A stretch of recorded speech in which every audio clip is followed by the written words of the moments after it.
Hello and welcome to this week's Coffee Club. Myself, Robert Grieve, as ever with me, Bill Leckie. We're looking ahead and looking back on the events of Scottish football. A big night for Celtic last night, Bill. Yep. They got a point against Dinamo Zagreg in Croatia. Dinamo Zagreg was over there covering the game for us brilliantly. You thought a decent point? Yeah, you thought they missed a chance. I thought they missed a chance. I thought it was a missed opportunity, which I think Brendan Rodgers is kind of more in my camp than your camp. But anyway, what do you think? You wrote about it this morning in your piece this morning.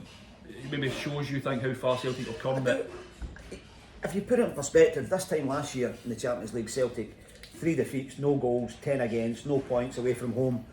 Earlier on this season, the 7-1 that we've talked about a million times in Dortmund. So to have back-to-back 0-0s away from home in not easy places. Atalanta, really difficult team to play against. Zagreb, we're only a point behind them, so I think it's a big point, and I totally get you. I totally get what you're saying. Is that maybe it's the kind of game you think, well, they should have maybe gone there and won. But I think in the perspective of where Celtic have been, the way they're playing now away from home, I think it shows a lot of progress. Yeah, I actually don't disagree with any of that, in all honesty. But that's what kind of backs up my point, that Celtic have made such huge strides since Dortmund. That they should be winning the game. That I'm not saying they should be winning the game, but I think on paper it's a difficult game. You go to Croatia any time, the pitch looks sticky, a strange atmosphere in the horrible game. Stadium. It's a horrible stadium. It was, I think, on paper, and we take all that into consideration, it's not easy. I'm not saying they should be going there and winning, but for me, when the game kicks off, you get a feel for the game. Celtic should be winning that. I thought they were there for the taking.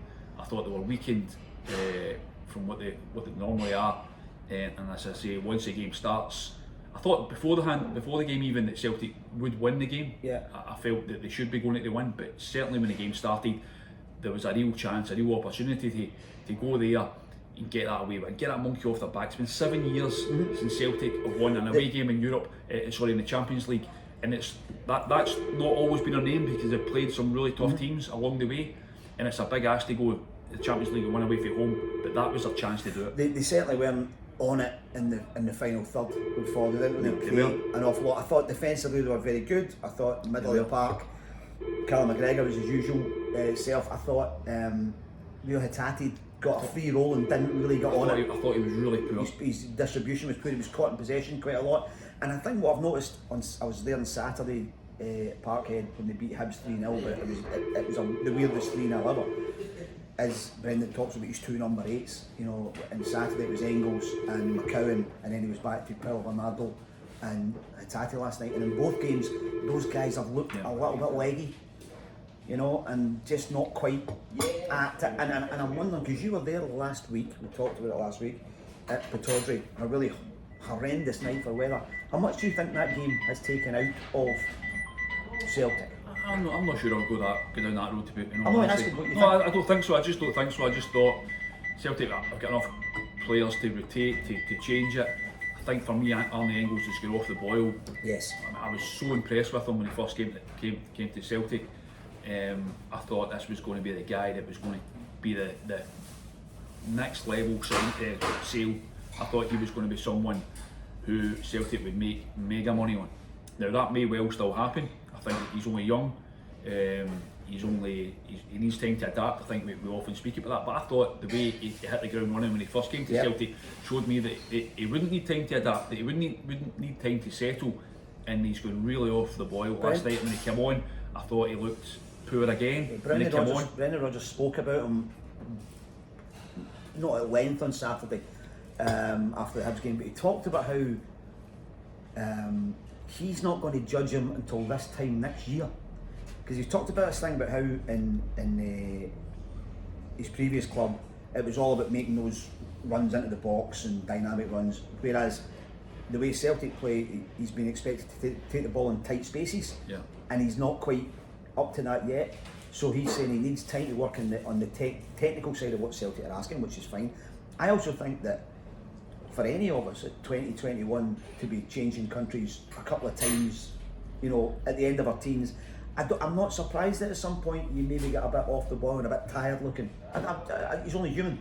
Absolutely, and I'm not writing him off by any stretch of the imagination, because as I say, I remember speaking to people in the game, like soon after he came to Celtic, and you're raving about him. He hit the ground running. I'm not writing him off. No. I'm not writing him off by any stretch of the imagination. But the boy has got real talent. But you do question why he's kind of performance going off a cliff in such a short space of time. I noticed when the game finished last night, Brendan Rodgers was straight over to him, speaking to him, and Brendan Rodgers will, I'd imagine, look after him very well behind the scenes and get him back. But anyway, it's not just about Arnie Engels by any stretch. Right now, I would say Paulo Bernardo is a better bet for Celtic than Engels. 100%. For physicality, for pace, for touch, everything, he's playing better than Engels. Luke McCowan came on and made an impact last night. Yeah. But there was something missing. As I say, Reo Hatate for me was really poor. Yeah. He's a really frustrating player for me. And yet, he's got the goal he scored at Aberdeen last week, the winning goal. For me, he's top level. For me, he's top level. But he's not consistent enough to be top level. But he goes off the ball, and he seems a kind of strange fashion in a lot of sense. But I don't know. For me, just going back to what we were saying at the start, I think the reason people like yourself are maybe cutting Celtic more slack on the back of last night is probably because you're thinking that they're playing, young boys are Bern next. The Aston Villa game will take care of itself after that. So the opportunity for Celtic to get another 3 points is still there for them. And that's maybe why you're thinking they'll be alright. But I think the opportunity, they'll get through.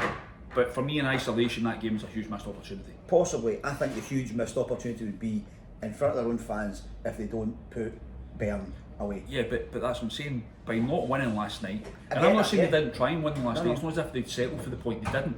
But for me, not winning last night put so much extra pressure on that game against young boys. I think for the last 15-20 minutes, I know there was a chance near the end that he'd almost gone to.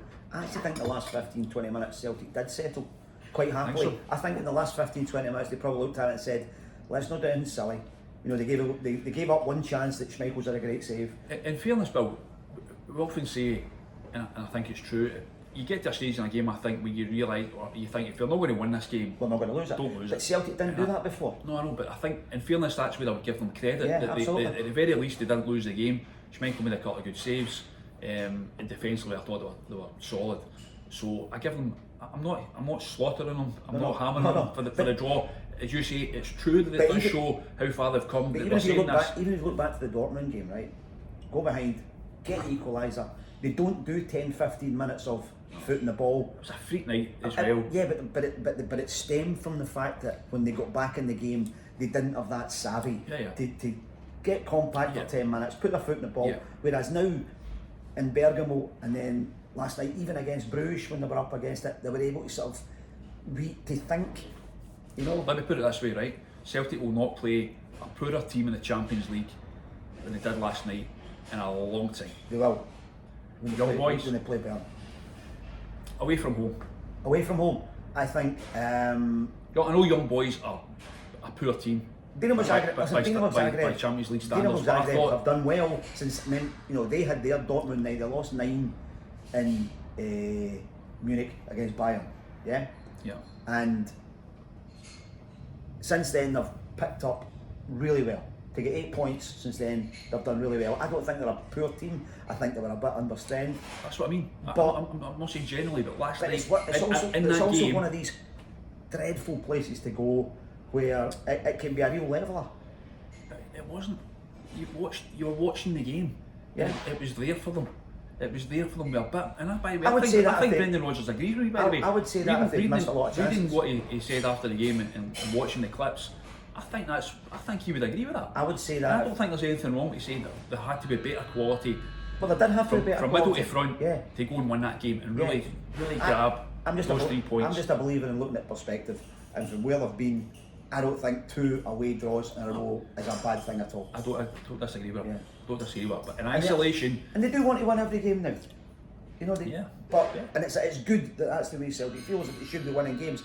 I just think last night, if you said to me beforehand, you think a draw is a good result, I would have said, I think a draw right now at 26 would have been a good result. Disagree with that. Good.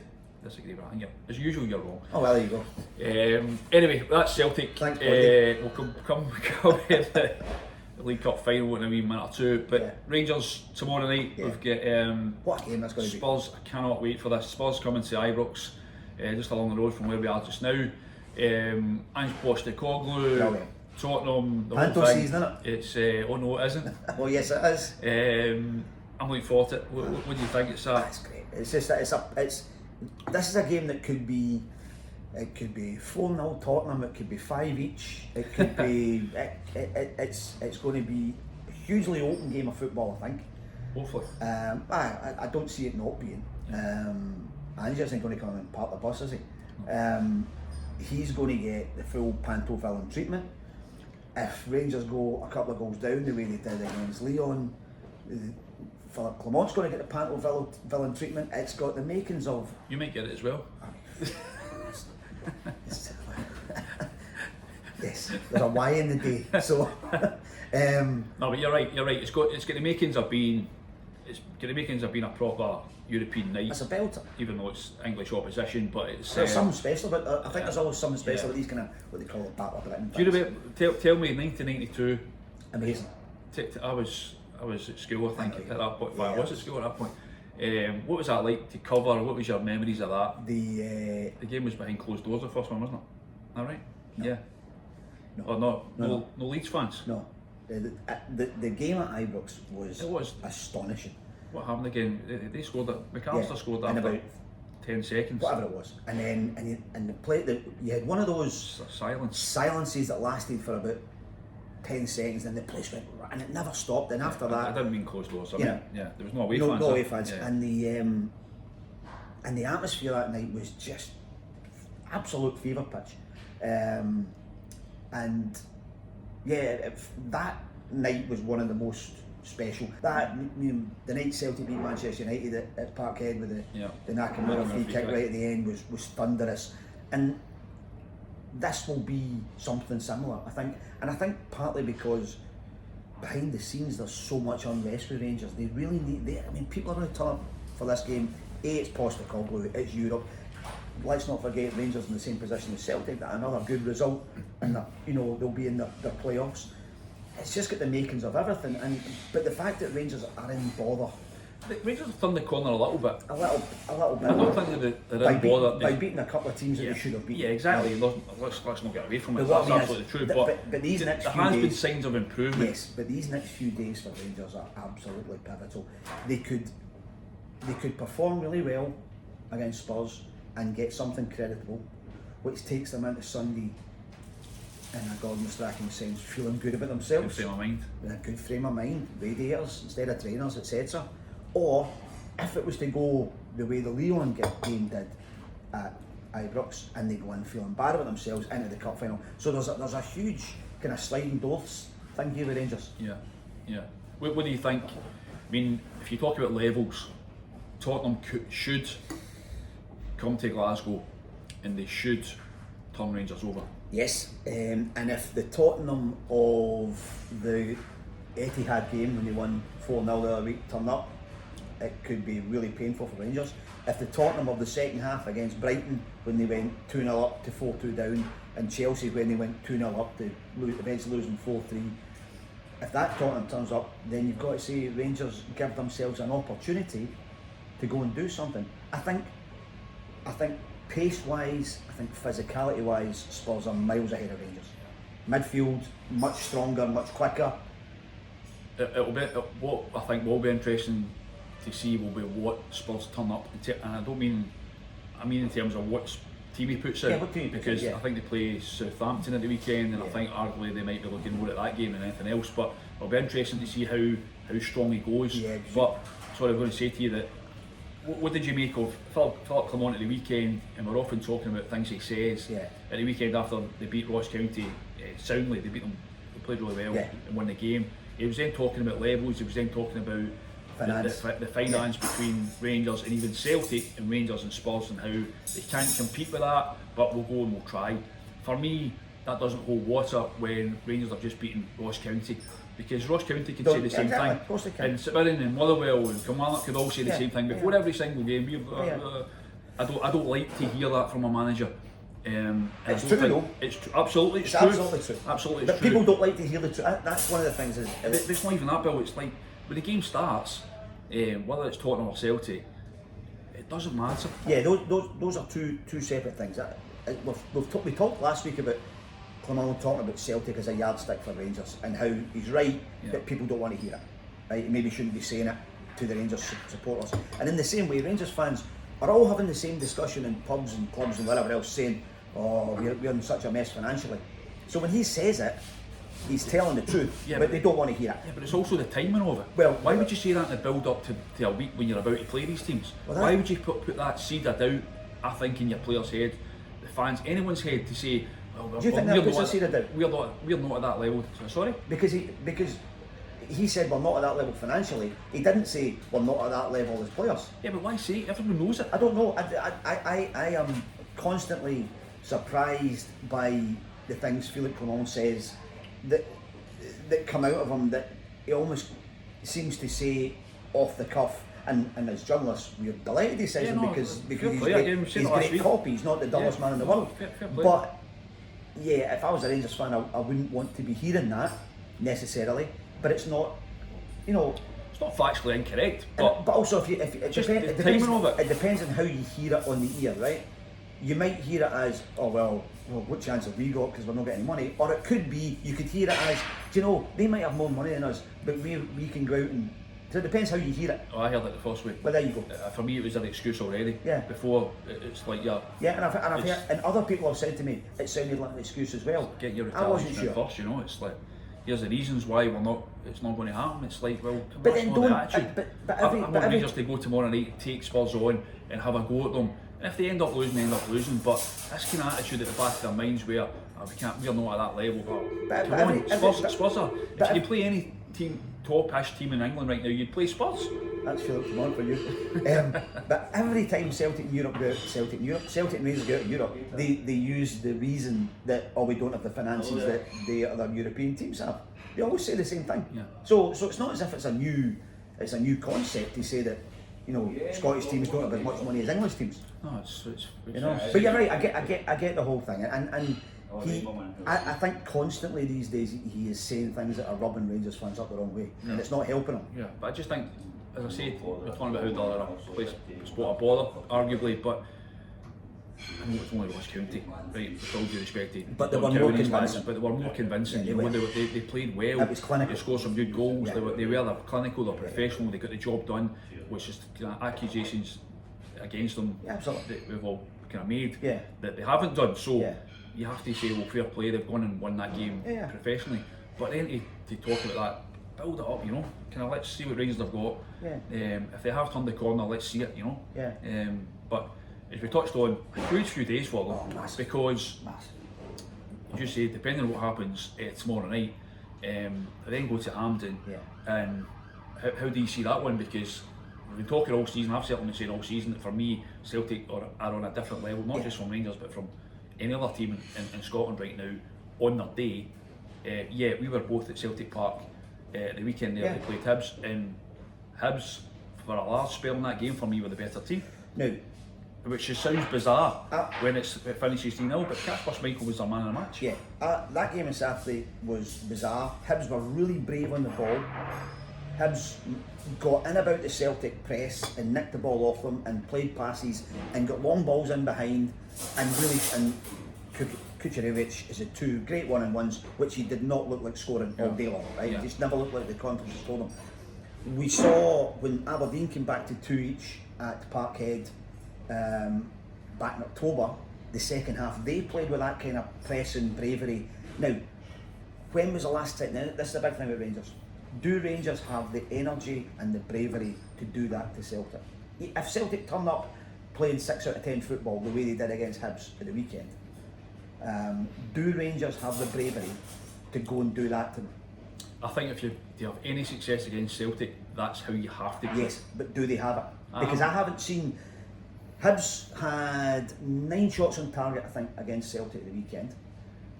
I don't think Rangers have had 9 shots on target against Celtic in maybe 4 or 5 games. No, that's true. So, do Rangers have the... In fairness to Rangers, there's a different dynamic when it's an Old Firm game.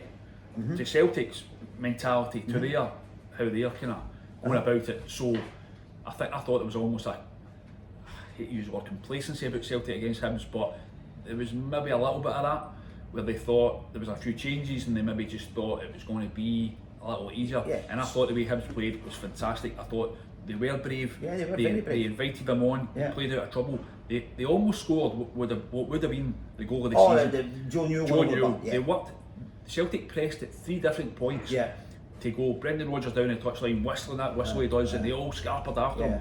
Hibs kept it, played out they got it again, they played it again, and they were down the right hand side, cut back, and if Joe Newell puts that in the top corner, or the bottom corner, we're talking about it. Because there's probably 24, 25 passes in there. It was sensational play, and they did that a few times.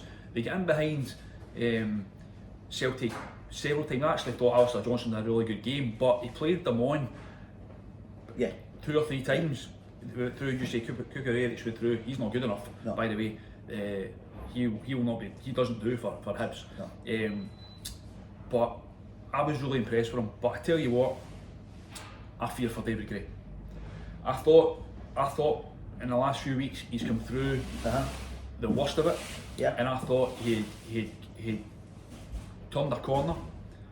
But I fear for him. I still think that there could be, in the next couple of weeks, there's trouble for him. Well, and I hate to say it because I think there is been real improvement and real signs that Hibs are going in the right direction under him. But I think, from what I can see, that I think they play the Ross County this weekend. Ross County, they have to win that. Yeah. If they don't win that, he's gone. They then play Aberdeen. For me, if they don't win that, he's gone. Yeah. And then it's Hearts. Yeah. And again, there's a derby game. I think they're foot of the table, they're bottom of the table right now, and I think the influence at the club from Bill Foley down south. Yeah, that's the big influence, isn't it? I think if it was down to the people at Hibs, they would stick by him because he's a legend at the club. Yeah. Now, I felt... But not just that, Bill, as I'm saying, it's because, there has been, for me, there are signs, and I don't watch Hibs every week, but I've seen a lot. I watched them at the weekend and thought, this is alright. Yeah. They're playing for him, they're playing well, they're creating chances. Yeah. Albeit Celtic, as we admit, were off the boil a little bit. You thought, fair play, but they're bottom of the league, and for me, there are guys operating at Hibs who influential at Hibs who have got itchy trigger fingers right now. Absolutely. And I think the first chance that they get, he's gone. I actually think, and I think that's a shame. And I hate to say it for him. And this probably sounds very cynical. I probably think there were people in the background at Hibs who might have been slightly disappointed that they went to Motherwell and won 3-0 last week because it probably made things complicated for them. And they drew that night against Aberdeen when they come back and get the equaliser on the 155th minute, whatever it is, and stoppage time for a 3 each, probably saves them. And then the 3-0 at Motherwell cements them a little bit more. And then they did play, and I felt so sorry for them on Saturday because he couldn't have set them up better. I don't think they could have played any better, and yet they lose 3-0. And that's a sign that when things are going against you, they're going against you. I think if they stick with David Gray, they will climb the table, they will end up fine, and then he would get a chance again to go again. The Hibs don't do that, do they? I don't think he's going to get that chance. No. I really fear for him. I think the next time that Hibs lose in the next 2 or 3 weeks, I think he'll be gone. And I could be wrong. I hope I'm wrong. I think he's a good guy. Do you think they have somebody identified? I think the wheels are in motion, frankly.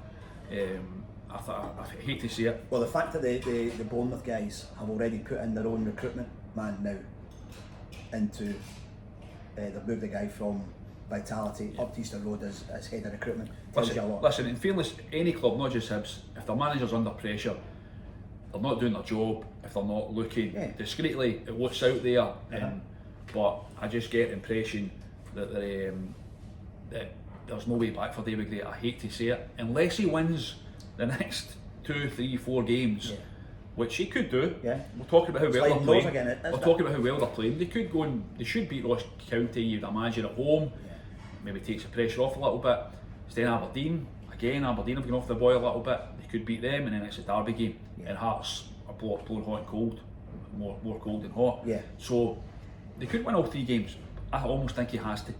And once you're in that situation of, we talked about this before, but Clement, we've talked about Ten Hag at Manchester United. Once you're in the position where people are just waiting for you to lose, then it's out. it's a no-win, isn't it? Completely. Yeah. I just feel for him. Yeah. I say the fans haven't turned against him. No. The fans are looking at the board and looking at what's behind the scenes there.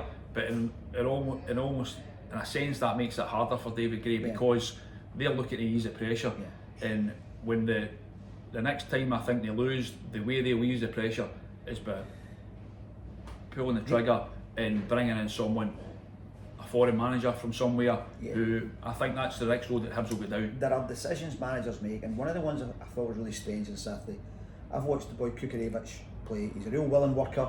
It's not good enough. But he can't finish. It's not good enough. He missed a penalty at Ibrox, which would have got him a really important point. He's missed 2 sitters there. He's got Dwight Gale and Martin Boyle sitting on the bench. I didn't understand that. Yeah. Didn't understand that at all. Yeah, that's true, but why would you bring in a guy like Dwight Gale at his age with his experience and then leave him sitting there on the bench till the last, whatever it is, 15 minutes, and the game's going? In fairness to Kukarevich, he's got a physical. He's got physical attributes that those guys don't have. He makes the right runs and he gets in the right places, but he can't finish. And there's a big argument that he's getting in the right places, he's making the right runs and he's getting opportunities, but he's not good enough. He's not been good enough all season. He's letting David Gray down for me. He's not doing it deliberately, by any stretch of the imagination. No, but he can't have 2 1-on-1s at Celtic Park and not take them. Simple and straightforward. But the biggest thing it was a boost to Hibs when he pulled his groin. Yeah. The biggest thing about those 1-on-1s is that you and I both said it. As soon as he went through, he never looked like he was going to score. No chance. But anyway, we'll keep a watching brief on that one. That's one I think we will be. It's a big tangent when we were talking about the League Cup final. It was actually, it was.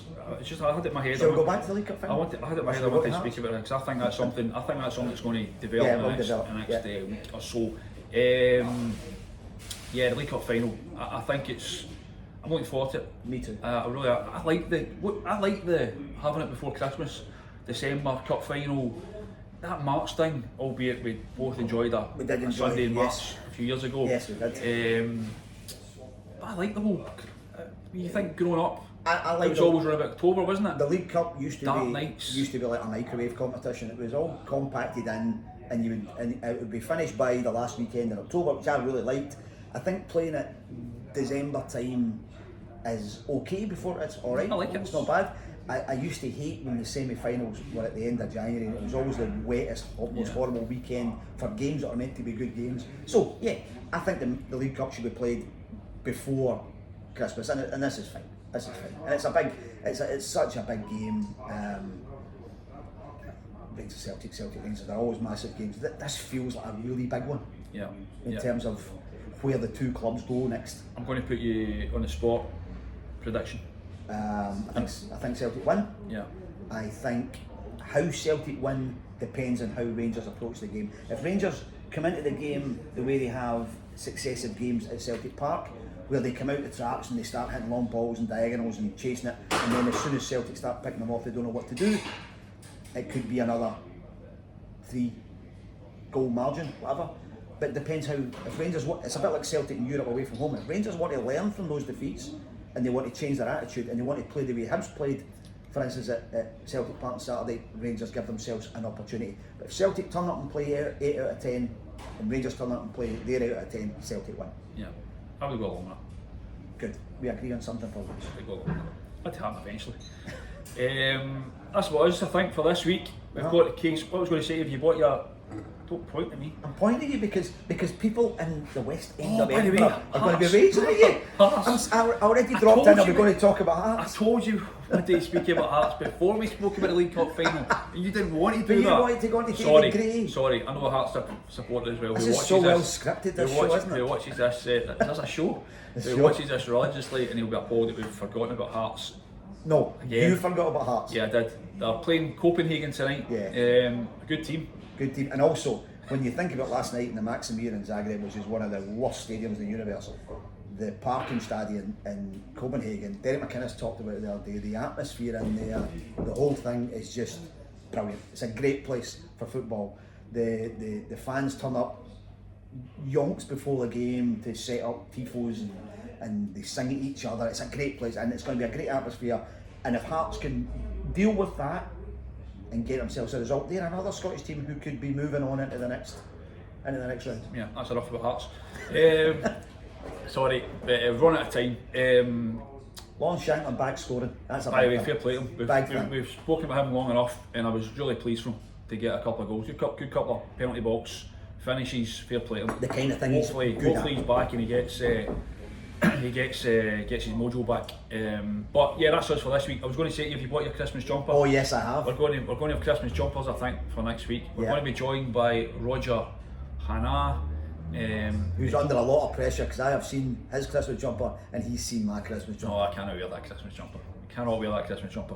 We get a different one. But that'll be next week. Let's finally, tradition, we've got coffee club, cakes here at Bella Vita as usual. Talk us through them. Beautiful cannoli with a little pistachio and that's heading for the office. There's someone in the office who wants that. And a wee glassy cherry. Coming straight to you. There's 2 bits of New York cheesecake. There are 2 pieces here of beautiful tiramisu and cannoli with chocolate and vanilla. How do you know that's from New York? Why? I saw the flight label on it. That's I know. And a little bit of Christmas dusting and a wee Santa Claus placemat, and we're sorted. We're almost at Christmas. Yeah, we're almost at Christmas. We'll be doing our Christmas lunch coffee club next week, and then we'll have a little break for the festive season. We're not doing one on Christmas Day? No, we're absolutely not. I'm not spending my Christmas Day with you. Nightmare. But yeah, we'll be back next week. So thanks as ever for joining us on Coffee Club next week. We'll catch you later on.